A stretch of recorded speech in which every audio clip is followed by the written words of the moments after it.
All right, man. This video had to be done. We got to have a discussion here. I'm really curious to see everybody's take, and I'm excited. I'm very excited for the Natty game for both men's and women, and the W season starts next month. So, lit time. Got to have this discussion.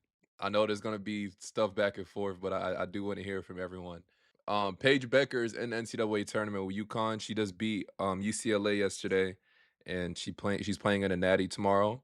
But in 2022, she beat the number one seed NC State, Stanford, USC, back to back, and then now UCLA. No other player in the 21st century, male or female, has beaten the number one seed 5 times. That's good company to be in. It's not an individual stat, but I thought that was pretty interesting. Now, I knew this article was coming. This article I came across said Paige Bueckers earns final chance to eclipse Caitlin Clark in NCAA tournament history. I want y'all to check out some stuff from this, right? A win would give her something Caitlin never claimed, an NCAA championship. Clark reached back-to-back title games in 2023 and 2024, but fell short both times. First to LSU, then to South Carolina. Even in the laws, Bueckers could still make headlines. If Bueckers scores 32 points or more in 2025 NCAA championship game against South Carolina, she'll break Caitlin Clark's all-time NCAA tournament scoring record of 492. Has a shot at beating this. You know, UConn beat South Carolina earlier in the season, so I definitely could see her breaking the record tomorrow. It's probably not on her mind. Her main focus is probably winning, but we have to have this discussion. I still have Caitlyn over her. I think Caitlin's going to end up being the GOAT. But most people you make it an argument because of natties. But y'all gotta understand the people who won natty, they had super teams. Like she took Iowa to back-to-back natties. It's not to say her teammates were trash or anything like that. But the fact she didn't really go to a on paper powerhouse like a UConn or a South Carolina or something like that, and still ended up going to natties back to back. Come on, like you got to give credit where it's due. She heads into the game with 460 points after UConn's win over UCLA. One more big night, and she'll stand alone at the top. I saw this quote from Molly, and it said, if Paige Bueckers didn't basically miss 2 seasons, I don't know if we'll be talking about Caitlin Clark the way we are right now. Now, this is obviously rage bait because they know the W season's coming back, and if Paige Bueckers gets the win tomorrow against South Carolina, that momentum going into the WNBA season when she gets drafted by Dallas is about to be next level stuff. Those two matching up is going to be something everybody wants to see. So it's great for women's basketball. I'm actually glad she said this. On the flip side, I don't agree with this take, but there was a time period where Paige was more lit than Caitlyn. That is a true statement. Stuff Caitlyn was able to accomplish, like, nah. Nah, I got her over that. Now, the South Carolina coach came out and spoke. She also had some comments on the Paige and Caitlyn comparison I'm going to play, but this is going to be a hard matchup for her. They lost earlier in the season, so knows her team has to be locked in. I got UConn winning tomorrow, but we'll see what happens. But I'm going to play some of what she said. She'll be the number one pick in the WNBA draft, and she'll be an Olympian. She will be all of those things, right? But when you put a narrative out there, everybody sees that, and it puts us at a disadvantage, whether you want to believe so or not. Officials see it. It's all over TikTok. It's all over Sports Center. It's all over all of that. And she's a great player, but just because you're a great player doesn't mean you need to win a national championship to legitimize it. Paige is legit. She was legit from the moment she stepped, on this stage or prior to in Minnesota. Her career is legendary. She will leave a legacy at UConn, whether she wins one or not. So I just want to put that out there. Like I can't not address it, because it's happening. Like it happened to us last year.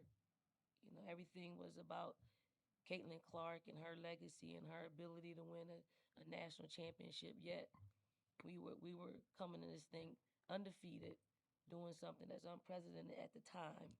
Because it's hard. I mean, it's hard. And then we find ourselves back here in a similar situation. So, I want some, I want some, I want the sentiments to be about our players and what our players been able to do equally, because there's room to do both. Okay, we can raise Paige up because she deserves that. We can raise our players up because they deserve that, and that's not talked about enough. There's room for our game, like it's for some for Jose. There's room for our game for all of us to be covered. Let's not Let's not choose a history, one's history over another program's history. Let's not choose one player over another player's history because we're all creating history for our game. I know what she's trying to say, but everyone watching this video, we have to agree that's just not realistic. You know, they have their separate. Everybody has their separate fan bases, and sports wouldn't be what it is if if people didn't hold on to who they support more. It's like rap. Some people are big fans of Drake, some are big fans of Kendrick. If the Drake and Kendrick thing is still going on to this day, of fans being like, nah, but his album went #1, his thing did this. It's the same with Caitlyn and Paige. Like, nah, if Paige wins this natty tomorrow, Paige knows what's at stake. Like she might say whatever. I'm gonna play what she said in a second. They had their press like literally a couple hours ago, so I'm gonna play that in a second. But Paige knows what's at stake. If she wins this natty and then goes on to the W, has a great career, when people look back and reflect on her and Caitlin's career, that's something people are gonna bring up. She's not stupid. Like that's why she was saying in that post game speech that we need to literally leave everything on the line. She knows what's going on. She knows one of the most important games of her life. So she's gonna I expect her to come out and play like that. Me personally, even if she still wins the natty, I still got Cece. Most people, if you ask the average person, yo, who got you watching women's basketball? They're gonna say Caitlin Clark. If you look at the viewership of the WNBA, who's the most watched team? 80% of that shit is the Fever and CC. You know what I'm saying? And then when you could ask literally football players, NFL players, a random person like me, you can go out in the street, go ask someone, yo, you seen the WNBA? Oh, you're talking about Caitlin Clark. That's what they're gonna say. So from that aspect, and then as far as what she accomplished in college, I got that.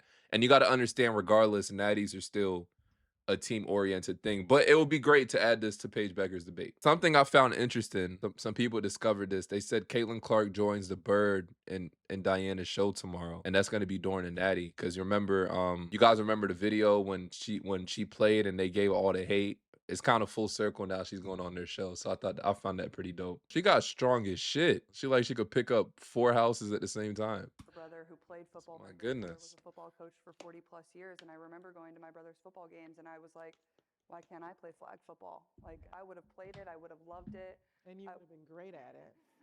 I would have been okay. I don't know. Maybe LA 2028. Maybe I'll do 2 sports. Or if basketball doesn't work out, I'll Oh, that's do Serena. football. I don't know. But I think it's just a great opportunity to, like, there's no reason why they can't play that. I think it's super accessible. But yeah, I just have memories of asking my mom, like, why can't I play flag football? My brothers get to do it. Like, I think I would be good at it. I probably should have just played with the boys, honestly, but I think the more women that watch football, like obviously I grew up in it, but there's a lot of people that don't grow up with football. They don't grow up watching the NFL and things like that. The more people that can start that from a young age, I think will be very powerful, and the more of them will want to join flag football from a very young age, and that will continue on. You about to have them W players in hell next year. But that first Dallas and Fever game, to be crazy. I'm looking forward to that. There's something what Paige said about Geno. Play this. Yeah, it was Anna Makarat 3, and he'd been giving Anna a hard time in practice leading up to that. And so just to let him know when he's wrong, and he, like, just to give him some crap sometime is always a joy. And however that comes out at the time, you always enjoy just the back and forth to it because he gives us a lot of smoke. So it's nice to dish it back sometime. Yeah, I think he's one of the last of his peers who are still in the game, and we think he can still win at this level. He still thinks he can win at this level, even though the landscape has changed so much and it's an entirely different environment than when he first stepped in, and even 10 years ago, maybe even 5 years ago. So he's given us so much. He's given us the opportunity to play here, to compete for national titles, to be in the UConn program. So to give back to him means everything. Hey, I want y'all to look how locked in she got for this question. It's all to tell y'all, she knows what's at stake because she knows if she wins this natty and goes on to win some WNBA championships in her career, she knows this is the one thing people will bring up. And similar to the Jordan and LeBron debate, everyone's always gonna hold the fact LeBron lost 6 times in the finals over him. So she knows what's going on. Feel that, or do you feel that all of the things that you've done, are enough to cement who you are and what you've done? Amazing question. I don't think that's up to me. I think that's up to the people who are cemented or whatever, but I'm not worried about that at all. The thing I take great joy and great pride in is the relationships, the experiences, the journeys we've gone on throughout a team, just the bonds I've been able to create with my teammates, the memories, just the close knit stuff that I mean you can't really experience without sport. Just how it's brought us all together and how much we've grown as individuals, grown as a team, all the stuff that we've been through and how much it's made us stronger. So really the journey is a reward for me, and I never take it for granted being able to play here and put on this uniform. And whatever talks of legacy and whatever that, I guess that's not up to me. All I can worry about and control is who I am every single day and who we are as a team. Hearing these people lie in the press conference. She's smiling the whole time she said that shit. Anytime you hear someone say, "Oh yeah, it's just all I care about is just the team and you know, just the memories." Get the fuck. I'd rather they just keep it real. Like I understand what's at stake. And this is the one reason she came back. She wants to. I think she said it at some point. She wants to win a natty. You can tell the player's face what they really want to say, but they got to come up with the media trained answer. But that was a great question from that reporter. Yeah, I saw this vid. I saw this vid. Yo, I'm trying to. If she wins this natty tomorrow, we're about to see so many videos like this. Get to it. I like Oh, there it goes. There it goes. math and stats. Okay, so I put all the career highs for both, but let's start with Paige Bueckers. People love this field goal percentage. Oh, she's so efficient. She's so efficient. 54.3%.